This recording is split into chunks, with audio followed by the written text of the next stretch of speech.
Hi, my name is John Porter. As Psalm 133 verse 1 says, how good and pleasant it is when God's people live together in unity. For about 10 years, the Florida Missions Council has been a great testimony to the power of cooperation. The Florida Missions Council exists to collect the missions offerings of the churches in Florida and Louisiana and to strategically plan for the optimization of these funds and the advancement of the gospel. As director of the Florida Missions Council in the Miami School of Missions, I oversee the missions efforts that you so generously and consistently support. It is my privilege to report on what God has done through your missions offerings. In Luke 12, it talks about the fact that to whom much is given, much will be expected. And we surely have been given much, not only financially, but also in wisdom and maturity. Many of the U.S. churches are significantly older than our sister churches in South America. Our South American brothers and sisters are confident in God and growing spiritually, but they still really desire our help. Not only that, there is only one disciple of Jesus from our family of churches for every 6,000 people here in the U.S. Well, in South America, there's only one disciple of Jesus from our family of churches for every 60,000 people. That means we have evangelized the U.S. 10 times more than we have evangelized South America. The entire state of Florida has approximately 19 million inhabitants. That is the population of just the city of Sao Paulo, Brazil. South America has other huge cities. Rio de Janeiro, Brazil, with 12 million people. Buenos Aires, Argentina, 13 million. Santiago, Chile has 7 million. The spiritual need is staggering. And someday, we also hope to help more of the people in the Caribbean as well. God has blessed our efforts so far. When we began the School of Missions in 2009, the churches in Buenos Aires, Asunción, and Rio did not have any full-time leadership.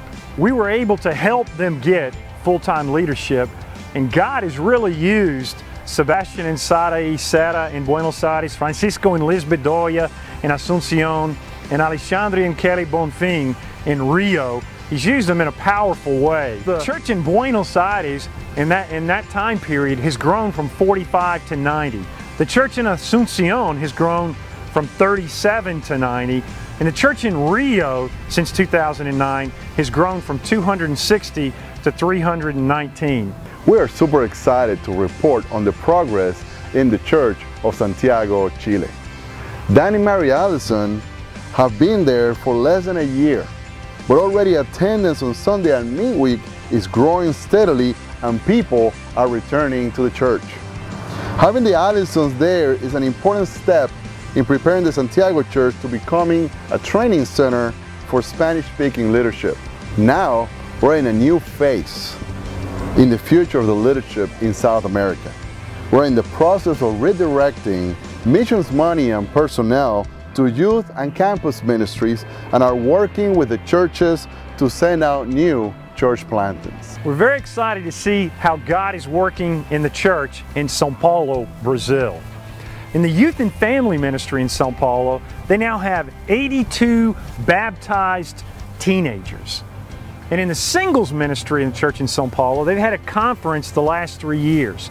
2 years ago, that conference had 300 in attendance. Last year, it had 400 in attendance. And this year, they had 500 singles in attendance at the conference in Sao Paulo. Last summer, as part of our GO program, 3 disciples from South Florida, 2 from Gainesville, and 1 from Tallahassee spent a month on the campuses of Rio and Brasilia. We are seeing renewed and growing campus ministries in many of the churches because of their visit. Jesus spent most of his time focused on training his disciples.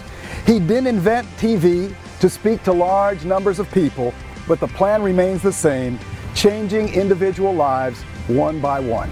In the spirit of imitating the ministry of Jesus, we are super excited about the summer of 2013 in the Miami School of Missions. 5 college students from Brazil and 1 from Paraguay will spend a month of intensive academic and evangelistic training along with our summer interns. And the great thing about it is they will also get a chance to take part in the East Coast ICMC here in Orlando. We hope to send these men and women back to their universities better equipped and more faithful than ever. For the past several years, in January, we've invited South American leaders to participate in Douglas Jacoby's minister training classes. The first year, several leaders from Brazil and the southern cone of South America attended. The next year, more leaders came from there, along with leaders from Central America. This year, many leaders from the northern part of South America joined the growing group, and next year, leaders from Mexico and the Spanish-speaking Caribbean plan to attend. Between the deep academic training and the concentrated times of fellowship, these training sessions have become the highlight of each year. As far as missions go, last but not least is the great news about the Latin American Conference held in Panama City, Panama. This was truly a historic event because for the first time we had Spanish-speaking disciples from Mexico, Central America, the Caribbean, North and South America joined together with the Portuguese brothers and sisters from Brazil. More than 700 disciples heard inspiring and challenging messages and enjoyed a warm and loving fellowship, celebrating all that God has done and will do in Latin America. Another exciting update concerns Hope Worldwide's work in La Paz, Bolivia. Thanks to your partnership and generosity, Dr. Kevin Broyles is able to continue his great work in collaboration with the Arco Iris Hospital.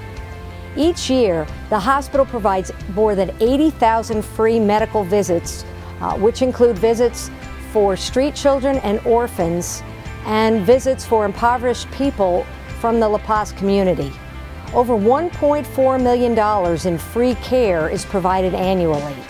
In addition, Dr. Broyles is working hard to develop satellite clinics, home health programs, and improved outpatient services.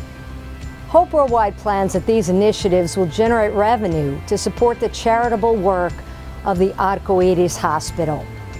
Other accomplishments include intensive professional development through continuing education events, the creation of the first nursing assistant program in Bolivia, and the establishment of partnerships with overseas academic healthcare institutions, businesses, and professionals. We believe that it's a tremendous honor to participate in a project that is helping some of the poorest people in South America. We hope that your hearts are filled with joy and gratitude because of all the ways that God is blessing the work of Hope in La Paz. As disciples of Jesus, we are incredibly blessed to know the compelling grace of our Lord. Giving is certainly a privilege. Giving is also a demonstration that we believe in and are compelled by the grace with which we have been so richly and abundantly blessed. May we rejoice in the fruits of our giving, and may we always strive to excel in the grace of giving.